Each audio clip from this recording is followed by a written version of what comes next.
Assalamualaikum warahmatullahi wabarakatuh. Sahabat-sahabat sekalian, selamat datang kembali di channel saya. Oke, kali ini kita masih melanjutkan bahasan tentang penyakit kanker ya. Kali ini kita akan membahas tentang data-data tentang kanker. Di video sebelumnya saya membahas tentang apa itu kanker, kemudian sedikit tentang kemoterapi. Nah, kali ini kita akan berbicara tentang data-data tentang penyakit ini ya. Jadi setiap tahunnya pada tanggal 4 Februari itu diperingati sebagai Hari Kanker Sedunia. Nah, pada tahun 2012 kanker menjadi penyebab kematian sebesar 8,2 juta orang. Jadi ini satu data yang sangat besar ya.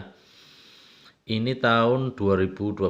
Nah, sekarang tahun 2020. Saya memprediksi jumlahnya menjadi lebih besar daripada yang 2012.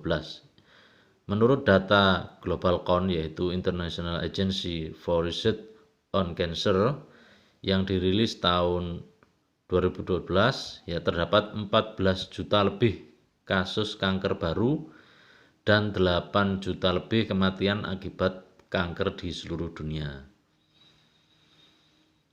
Penyebab kematian kanker ini setiap tahunnya antara lain disebabkan oleh kanker paru, hati, kanker perut, kanker usus, dan kanker payudara. Nah, melihat data dan fakta yang sedemikian ya, ini harus menjadi warning bagi kita ya, terutama yang masih sehat ya, agar supaya berhati-hati di dalam faktor-faktor yang dapat memicu penyakit kanker ini. Di antaranya adalah kita harus menjaga makanan kita harus menjaga lingkungan kerja kita, gaya hidup kita, juga polusi-polusi yang mungkin akan terkena kepada kita. Ini adalah cara yang paling efektif ya untuk mencegah penyakit kanker, karena kembali lagi pencegahan itu jauh lebih baik daripada mengobati. Nah, lanjut ya, diagnosis kanker merupakan momok yang sangat menakutkan bagi pasien serta dapat menurunkan mental dan psikologis pasien itu sendiri. Terdiagnosis kanker oleh dokter diibaratkan seperti vonis mati bagi pasien, sehingga tidak jarang apa yang diderita akan bertambah berat karena mental dan psikologinya sudah drop. Hal ini sangat wajar sekali ketika menimpa seseorang. Nah, di video kali ini memang kita ingin meyakinkan ya kepada seseorang yang tervonis kanker atau baru saja divonis kanker. Saya menyatakan Anda tidak boleh putus asa, Anda tidak boleh drop. Kenapa? Karena berdasarkan pengalaman saya, penyakit kanker itu bukanlah vonis mati.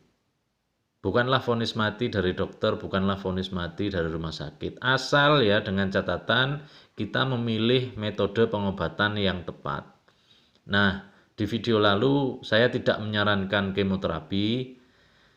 Saya tidak menyarankan untuk dilakukan pengobatan secara mainstream, tetapi saya mengajak untuk bagi para penderita kanker mencari alternatif pengobatan lain. Tentu saja dengan pengobatan alami ya. Ini yang menjadi poin garis bawah di video kali ini ya. Nah, lanjut ya, kita ke paragraf yang berikutnya. Nah, orang yang terkena kanker ini kan obatnya itu kan kita tidak tahu obatnya seperti apa, kemudian juga tidak pernah dipublis oleh dunia pengobatan secara umum ya. Ibarat kita sakit kepala atau pusing ya, kita sudah tahu obat sakit kepala gitu ya. Sebut saja merek-merek terkemuka, apakah itu, ya saya tidak menyebut merek ya, tapi kalau Anda pusing itu tahu obatnya. Tetapi kalau terkena kanker, apa obatnya? Nah, ini masyarakat kita yang masih gelap tentang obat kanker ini. Padahal sebetulnya obat kanker itu ada di sekitar kita, ya, dengan herbal-herbal dan tentu saja dengan mengubah pola makan, mengubah pola hidup. Tidak bisa orang yang terkena kanker kemudian dia menjalani pola hidup, pola makan seperti sebelum dia terkena kanker. Ini tidak bisa. Apalagi orang yang memang dia suka hobi kuliner, ya. Ini tidak bisa. Kalau dia sudah terkena kanker, maka dia harus merubah pola makannya, pola hidupnya, ya. Maka teman-teman siapapun saja yang menyimak video ini bisa melihat channel-channel YouTube yang memberikan tentang pola hidup sehat, di mana di sana diberikan tips untuk perbanyak makan sayur, perbanyak makan buah, untuk memperbaiki pola pikir agar supaya terus positif gitu ya. Nah, di sisi lain Nabi kita Nabi Muhammad SAW mengatakan bahwa setiap penyakit itu ada obatnya. Maka kita harus yakin itu, ya. Tinggal bagaimana kita memilih metode apa, memilih obat seperti apa yang akan kita berikan kepada diri kita kalau kita sakit gitu ya. Jangan sampai metode atau obat yang kita pilih justru akan menyebabkan kesalahan fatal dan akan berakibat buruk bagi kesehatan kita.